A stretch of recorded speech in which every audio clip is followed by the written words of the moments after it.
ಸರ್ವರಿಗೂ ಕೂಡ ಈದ್ ಉಲ್ ಫಿತ್ರ್ ಹಬ್ಬದ ಶುಭಾಶಯ ಸಲ್ಲಿಸಲಿಕ್ಕೆ ಬಯಸ್ತೇನೆ. ಬಹುಶಃ ಇವತ್ತು ಪ್ರತಿಯೊಂದು ಹಬ್ಬದ ಸಂದೇಶವೂ ಕೂಡ ಪ್ರೀತಿ, ವಿಶ್ವಾಸ, ಸೋದರತೆ, ಪರಸ್ಪರ ನಮ್ಮ ಸಂಸ್ಕೃತಿನ ಹಂಚಿಕೊಂಡು ಅರ್ಥ ಮಾಡಿಕೊಂಡು ಒಂದು ವಿಶ್ವಾಸಭರಿತವಾದ ಸಮಾಜ, ಅಭಿವೃದ್ಧಿಯ ಕರ್ನಾಟಕ ಮತ್ತು ಬಲಿಷ್ಠದ ಭಾರತ, ಇದು ನಮ್ಮೆಲ್ಲ ಮುಖ್ಯ ಇವತ್ತು ಉದ್ದೇಶ ಆಗಿದೆ.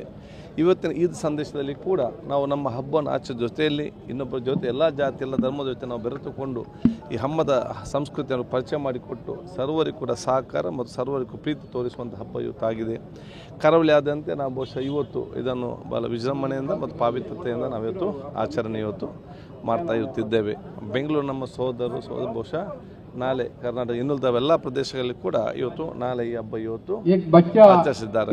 ಅದ ಕಾರಣ ಸರ್ವರಿಗೂ ಕೂಡ ಈ ಒಂದು ಪ್ರೀತಿಯ ಸೋದರತೆಯ ಒಂದು ಪವಿತ್ರವಾದ ಹಬ್ಬದ ಸಂದೇಶ ನಾನು ಇವತ್ತು ನೀಡಿಕೊಂಡು ಎಲ್ಲರ ಆಶೆ ಪಡೆದುಕೊಂಡು ನಾವೆಲ್ಲರೂ ಕೂಡ ವಿಶ್ವಾಸಭರಿತವಾದ ಸಮಾಜದಲ್ಲಿ ನಾವು ಇವತ್ತು ಜೀವನ ಮಾಡಿ ಒಂದು ಅಭಿವೃದ್ಧಿಯ ಕಾರಣ ಮಾಡಿದ ಬಲಿಷ್ಠದ ಭಾರತ ಮಾಡಲಿಕ್ಕೆ ನಮ್ಮೆಲ್ಲ ಕೊಡುವಂತ ಸರ್ವರಿಗೂ ನನ್ನ ಈದ್ ಹಬ್ಬದ ಶುಭಾಶಯ ಸಲ್ಲಿಸಿ ಎಲ್ಲರ ಆಶೀರ್ವಾದನ ಆಯಿತು ಬೇಡಿಕೊಂಡು ನಮ್ಮ ಇಡೀ ಪ್ರಾರ್ಥನೆ ವಿಶ್ವದಲ್ಲಿ ಶಾಂತಿ, ನೆಮ್ಮದಿ, ಒಂದು ವಿಶೇಷವಾದ ಪ್ರೀತಿ, ವಿಶ್ವಾಸ ಒಂದು ಇರಬೇಕು. ಇಡೀ ವಿಶ್ವವೇ ಒಗ್ಗಟ್ಟಾಗಿರುವಂಥ ಅವಕಾಶ ಆಗಬೇಕು.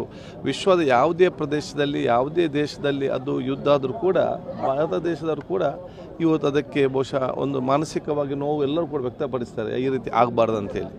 ಆದ ಕಾರಣ ಎಲ್ಲ ದೇಶದಲ್ಲಿ ಕೂಡ ಸಂತೋಷದ, ಪ್ರೀತಿಯ, ಒಂದು ಶಾಂತಿಯ ವಿಶ್ವವೇ ನಮ್ಮ ಜೊತೆಯಲ್ಲಿ ನಾವು ಆ ಒಂದು ಕಾಲದಲ್ಲಿ ನಮ್ಮ ಬದುಕಬೇಕೆಂಬ ದೊಡ್ಡ ಮಟ್ಟದ ಪ್ರಾರ್ಥನೆ ಸಂದೇಶ ಇದೆ ಮತ್ತು ಪ್ರಾರ್ಥನೆ ಇದೆ. ಸೊ ಎಲ್ಲ ಕೂಡ ಶಾಂತಿ ನೆಲೆಸಲಿ ಅಂತೇಳಿ ನಾವು ವಿಶೇಷವಾಗಿ ನಾವು ಪ್ರಾರ್ಥಿಸ್ತೇವೆ. ರಂಜಾನ್ ಹಬ್ಬದ ಈ ಸಂದರ್ಭದಲ್ಲಿ ವಿಶ್ವದಲ್ಲಿ ಶಾಂತಿ ನೆಲೆಸಲಿ ಮತ್ತು ಈ ಹಬ್ಬ ಇವತ್ತು ಸಹೋದರತೆ ಮತ್ತು ಪ್ರೀತಿಗೆ ಇನ್ನೊಂದು ಹೆಸರಿದ್ದರೆ ಅದು ರಂಜಾನ್ ಹಬ್ಬ. 30 ದಿವಸಗಳ ಕಾಲ ಉಪವಾಸ ಮಾಡಿ ತನ್ನನ್ನು ತಾನು ದಂಡಿಸಿ ಸಮಾಜಕ್ಕೋಸ್ಕರ ಪ್ರಾರ್ಥನೆ ಮಾಡಿ ಎಲ್ಲರೂ ಸಹೋದರತೆಯಿಂದ ಪ್ರೀತಿಯಿಂದ ಬದುಕಬೇಕು ಅಂತ ಹೇಳುವ ಹಬ್ಬದ ದೊಡ್ಡ ಸಾರವೇ ರಂಜಾನ್ ಹಬ್ಬದ ಸಾರ ಆಗಿದೆ.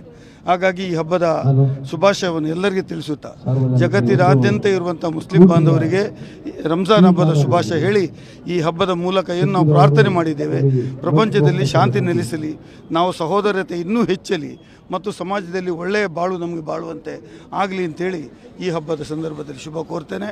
ಮಂಗಳೂರಿನಲ್ಲಿ ಪ್ರತ್ಯೇಕವಾಗಿ ಕರಾವಳಿ ಭಾಗದಲ್ಲಿ ನಮ್ಮ ಸಭಾಧ್ಯಕ್ಷರಂಥ UT ಖಾದರ್ ಮತ್ತು ನಾವೆಲ್ಲರೂ ಒಗ್ಗಟ್ಟಾಗಿ ಸೇರಿ ಸಮಾಜದಲ್ಲಿ ಶಾಂತಿ ನೆಲೆಸುವುದೇ ನಮ್ಮ ಉದ್ದೇಶ, ಸಹೋದರತೆಯ ಬಾಳುವುದೇ ನಮ್ಮ ಉದ್ದೇಶ ಮತ್ತು ಈ ಹಬ್ಬ ಎಲ್ರಿಗೂ ಶಾಂತಿ, ನೆಮ್ಮದಿ ಕೊಡುವಂತಾಗಲಿ ಅಂತೇಳಿ ಮತ್ತೊಮ್ಮೆ ನಾನು ಈ ಹಬ್ಬದ ಶುಭಾಶಯವನ್ನು ಕೋರ್ತೇನೆ.